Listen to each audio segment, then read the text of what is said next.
마스터 엔지니어의 김충석 대표님 발표 이어주시겠습니다. 제가 이렇게 무슨 발언을 이렇게 청중 앞에서 발언을 할 때마다 꼭 하는 얘기가 있습니다. 이런 기술적인 얘기라는 게 듣는 사람도 그렇고 말하는 사람도 그렇고 이게 다 힘든 겁니다. 그리고 제가 꼭 그 역질문으로 재밌으세요? 라고 이렇게 질문을 해보는데 냉정하게 얘기해서 이런 기술적인 얘기가 재밌다고 그러면은 그건 좀 곤란하죠. 그죠? 그렇기 때문에 여러분들이 지금 얼마나 큰 노고를 하고 계신지 제가 잘 아니까 그 노고를 보답하는 뜻에서 될 수 있는 대로 클리어 앤드 디스팅스하게 말씀을 드리겠습니다. 그리고 주제도 그렇게 잡았습니다. 아울러서 제가 이 주제를 잡은 이유가 뭐냐면은 제가 시뮬레이션 서비스를 직업으로 하고 온 지 99년부터 시작을 하다 보니까 한 20년이 넘었는데요. 제가 한 어떤 그 기술적인 리절트를 공개를 할 수가 없어요. 왜냐하면은 그게 어떤 특정 기업의 입장에서 보면은 굉장한 엔지니어링 시크릿가 되기 때문에 공개를 할 수가 없습니다. 그래서 이제 주제를 이렇게 굉장히 광범위하고 또 제너럴한 내용으로 잡게 됐고, 그 다음에 포커스를 주로 이 제너럴하게 쳐다 보니까 어떤 특정한 좀 대기업군에 대해서보다는 업계 전반으로 주로 중소기업이 처한 상황에 대해서 제가 이 관점을 갖고 이 말씀을 드리게 됐습니다. 그러니까 대기업, LG, 삼성, 현대 같은 대기업에 대해서 이 돈 벌었냐 이런 식으로 CA 가지고 돈 벌었냐 그러면 대화가 안 되는 주제가 됩니다. 그런 대기업에서는. 하지만 대다수의 우리 업계, 산업계가 대기업 몇 개가 아니고 중소기업으로 이루어졌기 때문에 중견기업. 대다수의 우리 중견기업과 중소기업 입장에서는 바로 이게 철저한 사활의 문제일 수도 있기 때문에 이렇게 주제를 잡아서 말씀드리게 됐습니다.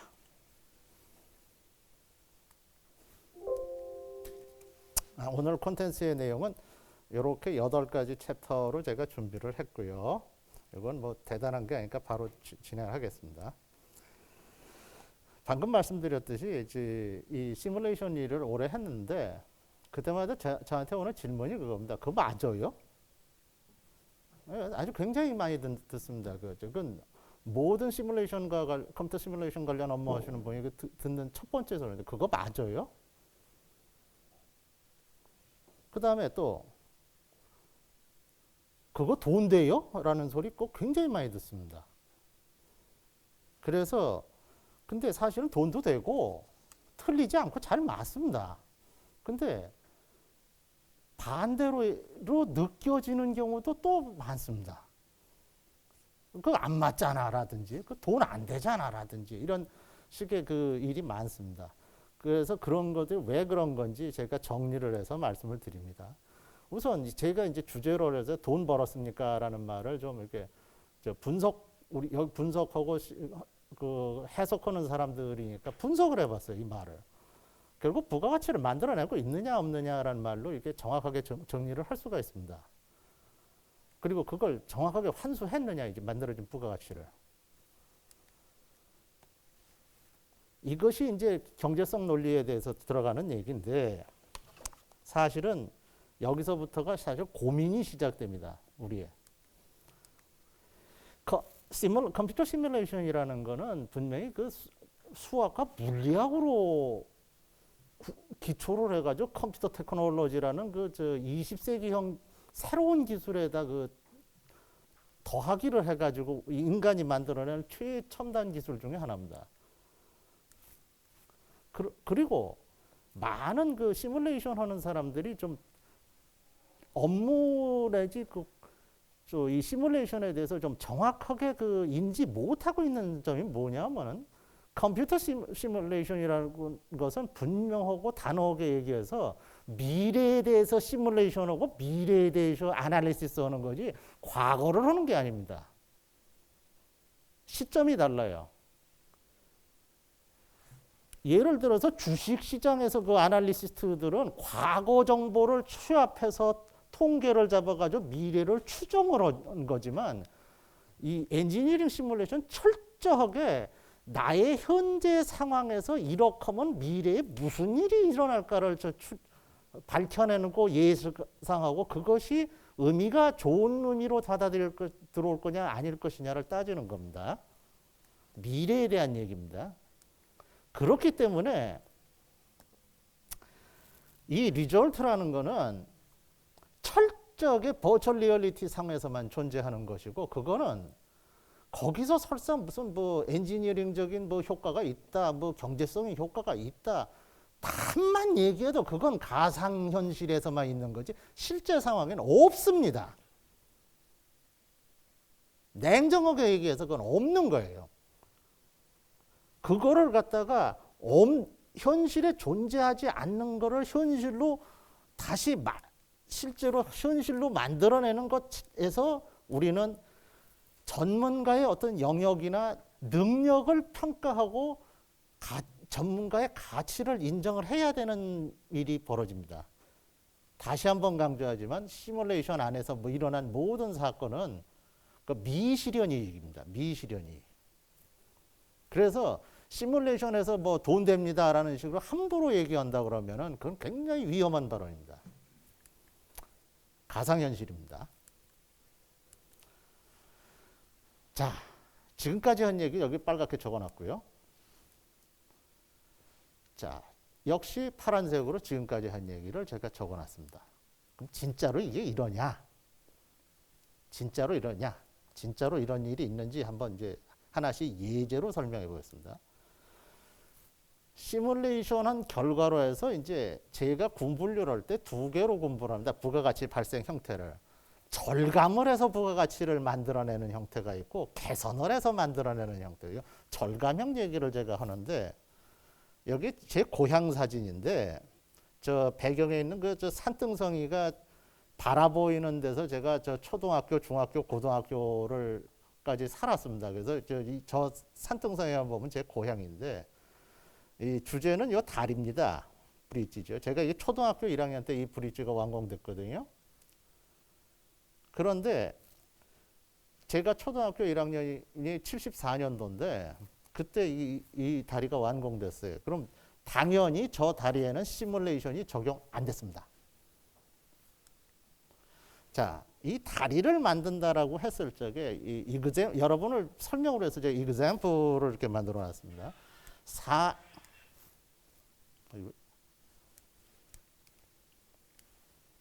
요 사례 1과 2는 그 시뮬레이션 적용 안 했다라고 했을 때 이런 원가 계산이 나온다고 이제 가정을 한 건데 요 차이는 뭐냐?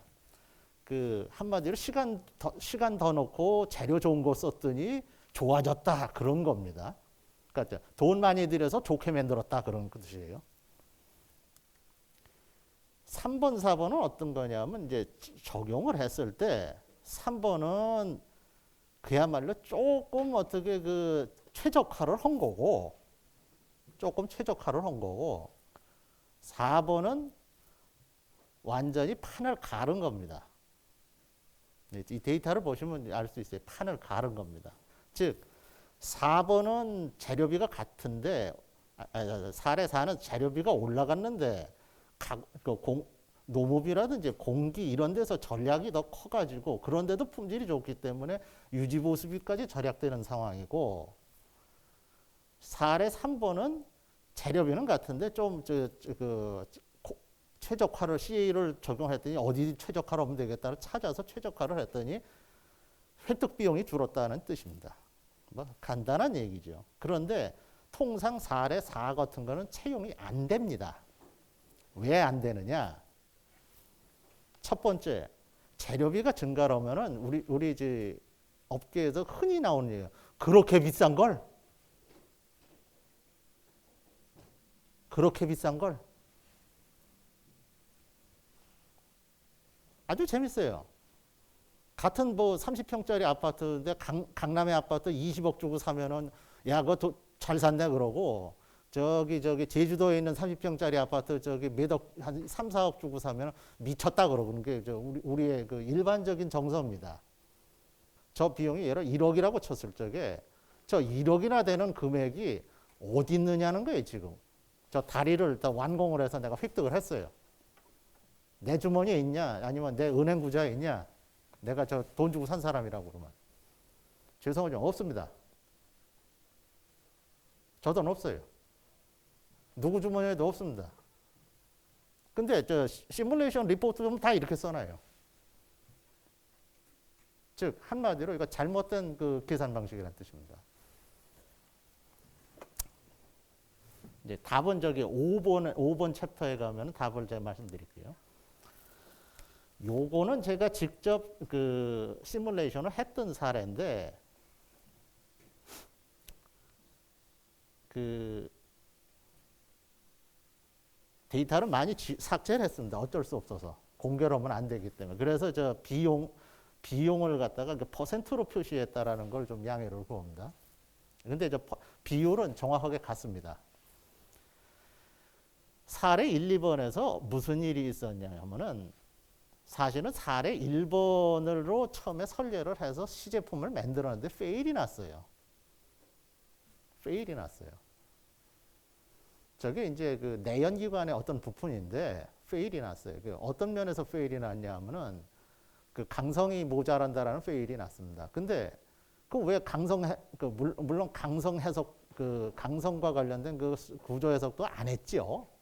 근데 왜 안 했냐 하면은 기존의 그 내연기관에서는 저 정도면 다 문제 없었었다라는 그 어떤 그 표준치들이 있었기 때문에 그 저대로 했는데 그 내연기관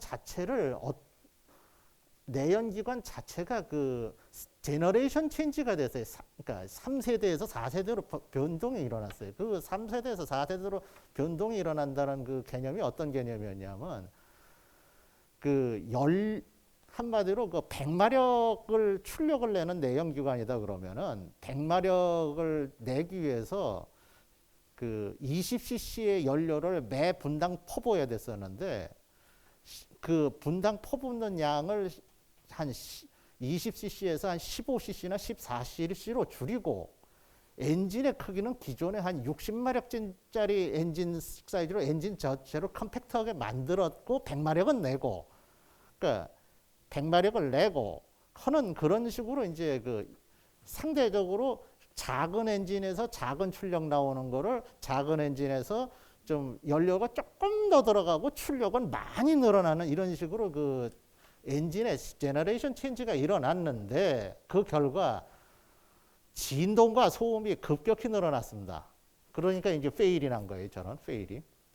그 페일이 났는데 중요한 거는 저한테 이게 이제 이거 저 분석 의뢰가 왔을 적에 구조 해석도 안 해놨지. 그 다음에 얼만큼 그 강성을 올려야 되느냐. 그러니까 당연히 구조 해석도 없는 상황에서 기준도 없지요.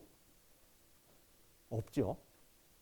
그래서 이거를 여기 있는 이 목표치를 전부 저기 그 실물 측정을 해가지고 1mm 이상 그 그 응력 변형이 일어나지 않으면 되겠다라는 그 1mm라는 한계도 그 실물을 측정을 해서 결정을 했습니다. 그래서 1mm 안 되는 게 재료를 바꿨더니 드디어 되긴 됐는데 176%로 재료비가 올라갔어요. 이거 큰일 났죠. 큰일 났습니다. 그래서 제가 설계를 바꿨습니다. 안쪽에 그 보강 리브 구조를 싹 바꾸고 뭐 그 숫자도 변경을 하고 뭐 최적화를 한 거죠. 일반적인 표현으로 최적화를 해서 똑같은 재료를 가지고 그러니까 값싼 재료 가지고 강성을 만족하는데 아무래도 전체적으로 부피는 좀 늘어났습니다. 왜냐하면 강성이 올라가는데 부피가 줄어서 강성 올라간다는 거는 거의 그 뭐 신기에 가까운 일이니까 없는 건 아니지만 그건 굉장히 어려운 거니까 좀 늘어나서 저 목표치를 달성을 했는데 그래서 결론이 뭐냐? 적용을 못했습니다. 왜 못했냐? 제가 이런 시뮬레이션 결과를 제시를 했더니만 대번에 온 얘기 아까 했더니 그거 맞아요? 맞아요. 제가 할 말이 없더라고요. 근데 왜 그 사람이 맞아요 소리를 하는지 그 곰곰이 생각해 보니까 아주 단순한 답이 나오더라고요. 그 질문하는 사람의 경험 안에는 컴퓨터에서 A라고 얘기한 결과치가 실제에서 A라고 나온다라는 것을 믿을 수 있는 자기 경험이 없어요. 시뮬레이션 하면 다 효과가 있습니다라고 뭐 얘기를 하겠지만은 그거는 당신 얘기고 난 그런 경험 없어. 환장하죠. 이거 환장해. 근데 그게 어떤 의미를 갖냐면 두 가지 의미가 있습니다. 그 사람의 무지라는 측면도 있지만 무지라는 측면, 그 개인의 무지라는 측면도 있지만 그런 개인 멀쩡한 사람을 그렇게 무지한 사람으로 만들어가는 어떤 우리가 살아가고 있는 이 업계의 환경도 있는 겁니다. 왜?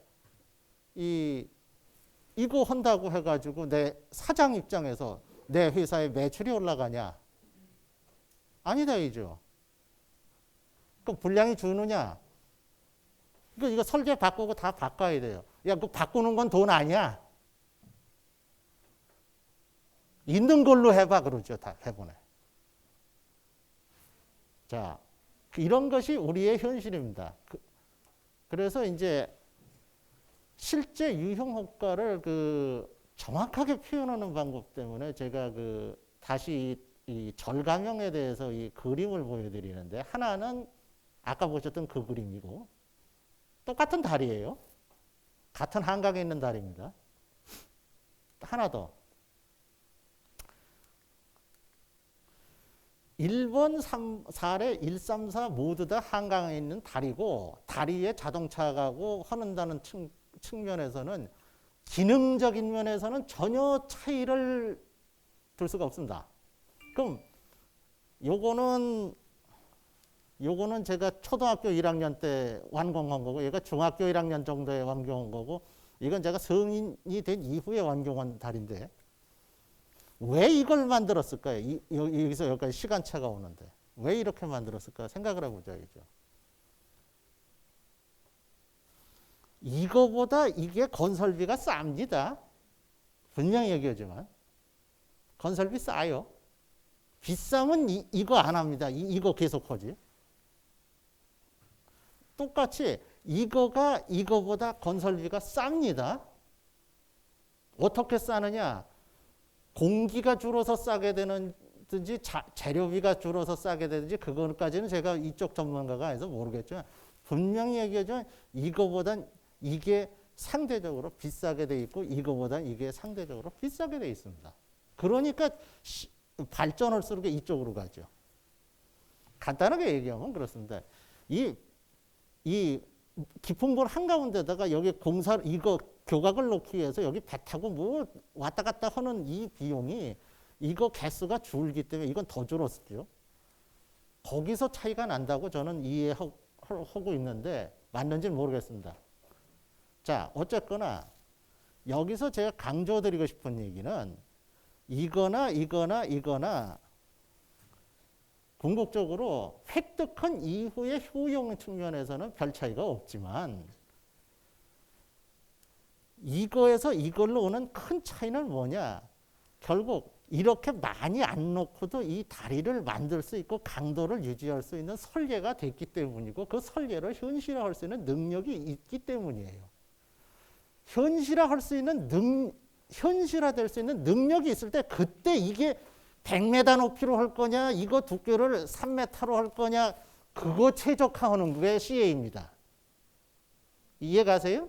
그 CA 없다면 이게 죄송합니다. 동무.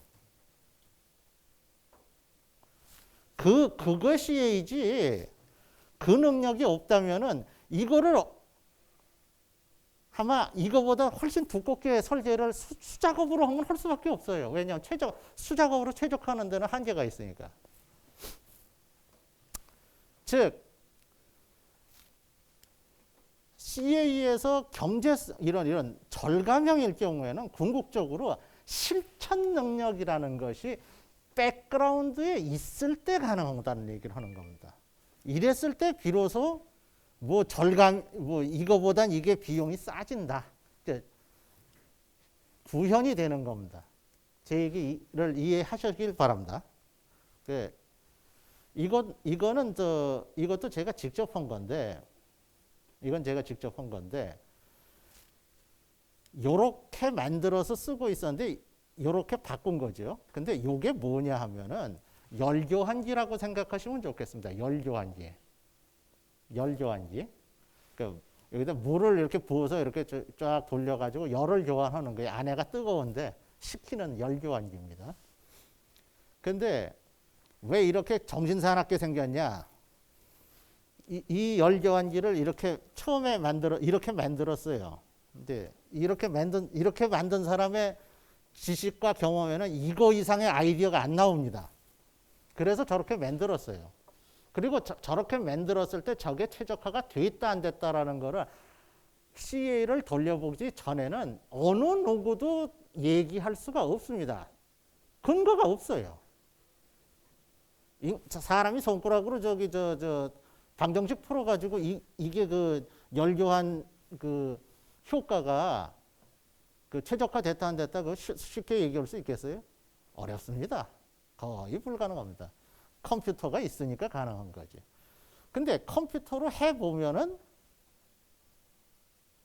여러 번 해보다 보면 이런 컨셉으로 가는 게 더 좋겠다라는 경험치가 쌓이게 됩니다. 저는 경험치가 있는 사람이었기 때문에 이렇게 재설계를 했어요. 왜냐하면 이렇게 가지고 이 설비 한 대 가지고 생산량이 모자라 가지고 한 대를 추가를 해야 될 일이 있어서 추가로 설비를 확보하는데 그럼 이렇게 바꿉시다. 바꾸자. 그래서 바꿨죠.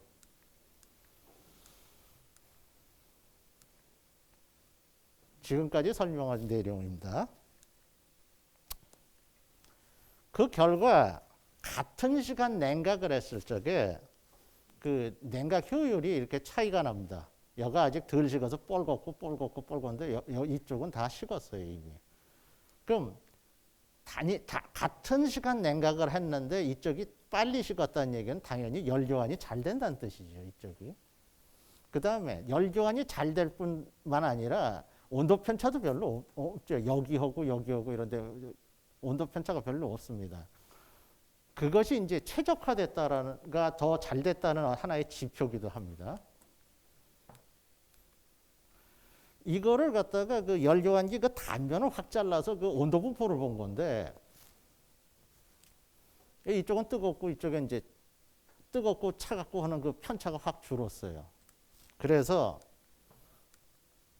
이 열교환기의 특징이 뭐냐면 이렇게 이게 편차가 나면은 단순히 열의 편차가 아니라 그 열교환기 부품의 열 팽창이 달라집니다. 한쪽은 뿔고 한쪽은 덜 뿔고 그 편차가 나는데 그게 부품 간의 간섭을 일으켜서 기계가 망가집니다. 그래서 온도 편차가 이렇게 균일해진 이쪽이 어떻게 되냐면 훨씬 더 만드는 재료를 하나도 안 바꿨는데도 불구하고 그 열 스트레스를 덜 받아가지고 훨씬 오래 쓰고 그 메인터넌스도 그렇게 안 해도 되고 당연히 그 균일 온도가 유지되기 때문에 그 열 교환 효율이 올라가서 이 설비를 쓰는 그 생산성이 올라갑니다. 즉 시뮬레이션을 통해 가지고 그 효과가 이렇게 납니다. 자, 이쪽에서 이쪽으로 이렇게 바뀌었습니다. 그러니까 이게 최적화가 더 전이 된 거죠. 즉 시뮬레이션 효과는 시뮬레이션 하는데 뭐 10시간이 드는 거를 8시간을 줄여 이게 아니고 이걸로 얘기하는 겁니다. 즉 이렇게 되면 생산성이 향상됐네. 뭐 생산성 향상으로 해서 매출이 증가됐다. 뭐 가동률이 올라갔다. 잔업 특근이 줄어들었다. CA의 효과가 그렇게 나와서 경제성 효과를 보는 거지. CA를 돌렸는데 무슨 인건비 5만 원 들이고 저기 컴퓨터 작동하는데 전기료 15원 들이고 그거를 갖다 5원으로 줄이고 저 45원으로 줄였다. 그건 하나도 아닙니다. 즉 정리해서 중간 정리해서 말씀을 드리면은 시뮬레이션이라는 건 철저하게 연구소나 그 개발 과정에서 쓰게 되는 연장입니다. 네? 설계실에서 쓰는 연장이에요. 설계실에서 암만 잘해봤자 경제적인 효과라는 건, 기업의 경제적인 효과라는 건 나오는 게 아닙니다. 기업이라는 것은 뭐 특별한 조직이 아닌 이상 크게 기업 안에 돈을 벌어주는 조직과 돈을 쓰는 조직하고 이렇게 갈라서 볼 수 있는 시각이 있는데, 설계실은 돈을 쓰는 데지 그게 버는 데가 아니에요. 영업이나 제조가 돈을 버는 데지 나머지는 돈 버는 데가 아닙니다.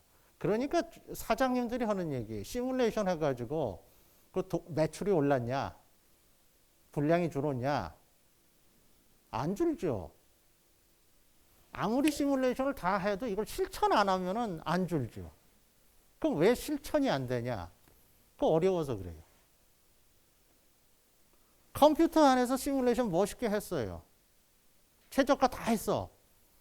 그래서 최적화된 어떤 형상을 얻었어. 지오메트리 인포메이션을 얻었어. 자, 이거 만드세요. 못 만들어. 얘기 끝. 얘기 끝이. 조금 더 좀 복잡한 얘기를 하면 최적화된 지오메트리 인포메이션 받았어요. 얻었어요. 그런데 이거 만들어줘. 나는 못해. 1,000억짜리 장비 사오면 할 수 있어. 그런 식의 시뮬레이션은 말짱 꽝이란 얘기입니다. 즉 시뮬레이션의 최적화라는 것은 결국 비용적인 문제를 생각을 해가지고 판단을 했을 적에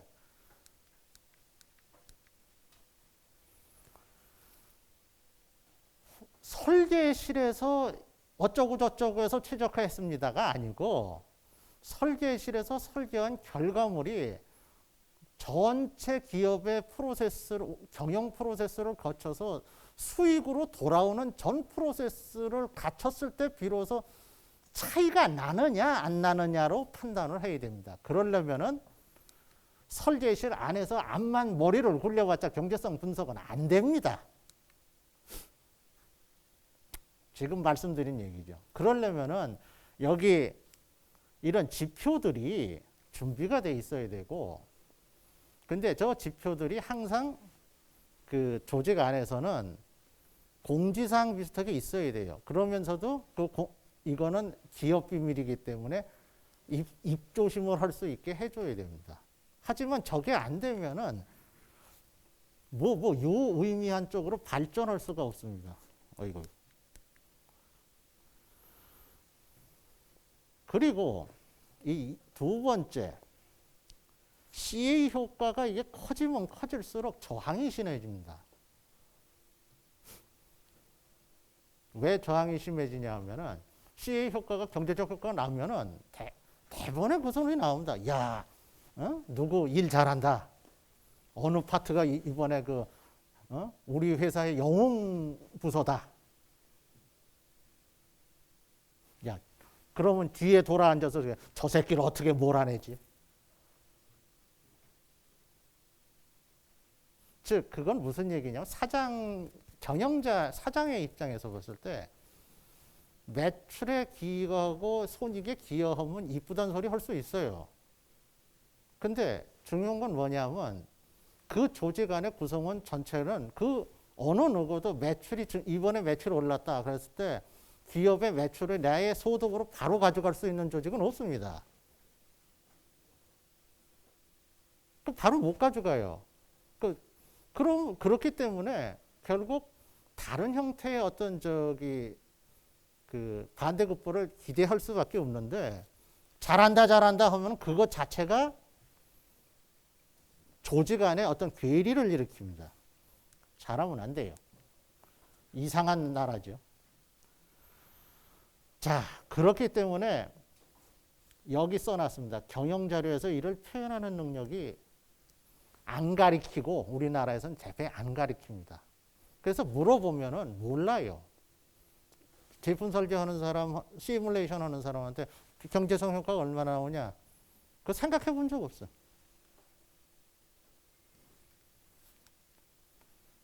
자, 그리고 특히 외부 조직으로 가게 되면은 더 합니다.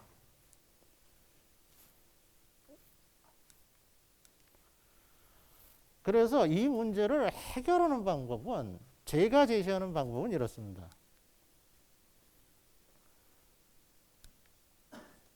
분명히 그러니까 CA 프로그램을 공급하는 벤더들이 보면은 이런 어떤 프로세스를 줍니다. 이상적인 아이들 프로세스를 주는데 그것대로 제발 좀 해라 이거죠. 그리고 그거를 그냥 되는 게 아니고 굉장히 트레이닝된 파워풀한 사람을 넣기 전에는 이게 안 됩니다. 그 사람을 넣어야 돼요. 그리고 이러한 조치는 네가 잘하면은 내가 어떻게 해줄게가 아니고 탑에서 탑다운으로 밀어붙여서 하는 거지 될 때까지. 버텀업으로 한다. 그건 꿈입니다. 그러다 보니까 이 말이 나옵니다. 그 조직의 R&D 프로세스를 아예 뜯어 고쳐야 된다는 거죠. 처음부터.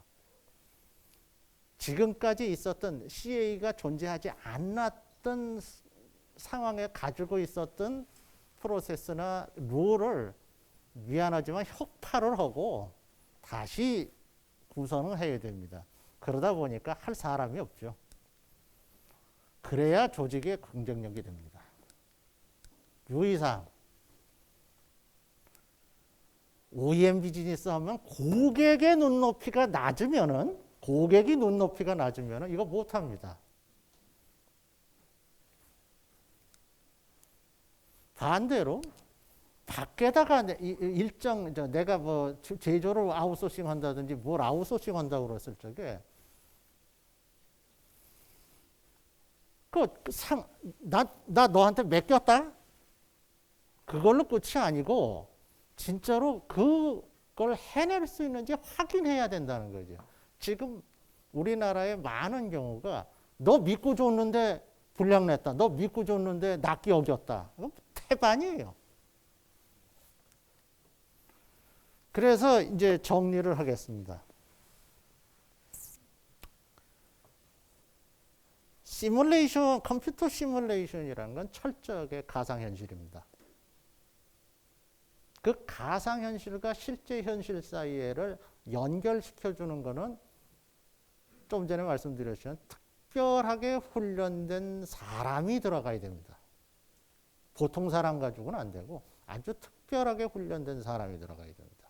그 특별하게 훈련된 사람 한 명이 기존에 어정쩡한 사람 10목, 20목의 그 아웃풋을 낼 수가 있기 때문에 선진국에서 이런 거 만들어서 다 쓰는 거거든요.